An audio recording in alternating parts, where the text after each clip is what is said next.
یہ کہانی جس کا نام آزادی کی راہ میں، ایک ایسی کہانی ہے جس میں مسلمانوں کے ماضی کی تصویر پیش کی گئی ہے، اور اس کہانی میں بتایا گیا ہے کہ انگریز دور حکومت میں مسلمانوں کا کیا حال تھا اور مسلمانوں پر کیسا ظلم و ستم کیا جاتا تھا، ان کی اس سوسائٹی میں کیا ویلیو تھی۔ تو کہانی میں یہ بتایا گیا ہے کہ ایک لڑکی تھی، اس کا نام تھا عالیہ۔ عالیہ کے والد گورنمنٹ آفیسر تھے،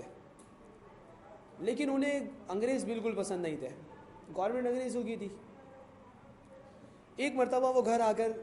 بتاتے ہیں کہ ان کے آفس میں وزٹ کرنے کے لیے ایک انگریز آفیسر آ رہا ہے۔ ان کا پروگرام یہ ہوتا ہے کہ وہ اپنے آفس کو وزٹ کروانے کے بعد اس انگریز افسر کو اپنے گھر بھی لے کر آئیں اور گھر پہ لا کر کچھ ریفریشمنٹ کا انتظام کیا جائے۔ تو وہ کہتے ہیں کہ گھر کو ذرا سجا دینا، صاف ستھرا کرنا، کچھ کھانے بنا لینا تاکہ میں اسے وزٹ کروانے کے بعد یہاں لے کر آ سکوں۔ وہ کہا جاتا ہے نا کہ گدھوں کو بھی باپ بنانا پڑتا ہے، وہ وہی والا معاملہ تھا یہاں پر۔ اگرچہ وہ اچھے نہیں لگتے تھے، لیکن اپنی پرفارمنس کے حوالے سے انہیں کچھ نہ کچھ کرنا تھا۔ تو بتایا جاتا ہے کہ جب یہ بات عالیہ کی والدہ سنتی ہیں تو اس کے والد کا وہ بہت مذاق اڑاتی ہیں اور کہتی ہیں کہ ویسے تو تم انگریزوں کو برا بھلا کہتے رہتے ہو، اور اب وہ آ رہا ہے تو بھیگی بلی بن گئے ہو۔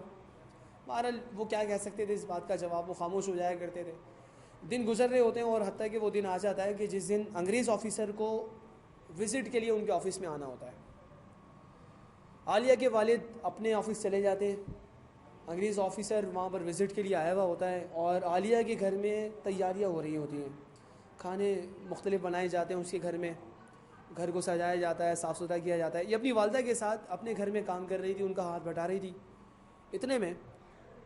آفس کا پیون وہ چپڑاسی گھر پر بھاگتے ہوا آتا ہے، ان کے گھر آ کر بتاتا ہے کہ غضب ہو گیا۔ وہ انگریز آفیسر جو کہ وزٹ کرنے کے لیے وہاں آیا ہے، اس نے ہمارے صاحب کو کوئی غلط بات کہہ دی، جس پر صاحب کو بہت غصہ آیا اور صاحب نے اس کا سر پھاڑ دیا ہے۔ اور بات اتنی بڑھ گئی ہے کہ صاحب کو پولیس پکڑ کے لے گئی ہے۔ اب جب یہ بات عالیہ اور اس کی والدہ سنتے ہیں تو انہیں خطرہ محسوس ہوتا ہے کہ کہیں ایسا نہ ہو کہ وہ انگریز آفیسر ان سے انتقام لینے کے چکر میں ان کی فیملی کو، یعنی عالیہ کے والد سے انتقام لیتے ہوئے انہیں بھی نقصان پہنچائے۔ وہ ضروری سمجھتے ہیں کہ ہمیں اس جگہ کو چھوڑ دینا چاہیے، کسی اور کے گھر میں شفٹ ہو جانا چاہیے فی الحال، کیونکہ ابھی حالات بہت سینسیٹیو ہو گئے ہیں۔ اور وہ دور حکومت ایسا تھا کہ مسلمانوں پر ظلم بہت ہوتا تھا، چاہے وہ خود کچھ بھی کر لیں، لیکن مسلمان اگر کچھ کہے تو وہ چیز بری شمار ہوتی تھی۔ تو بتایا جاتا ہے کہ وہ عالیہ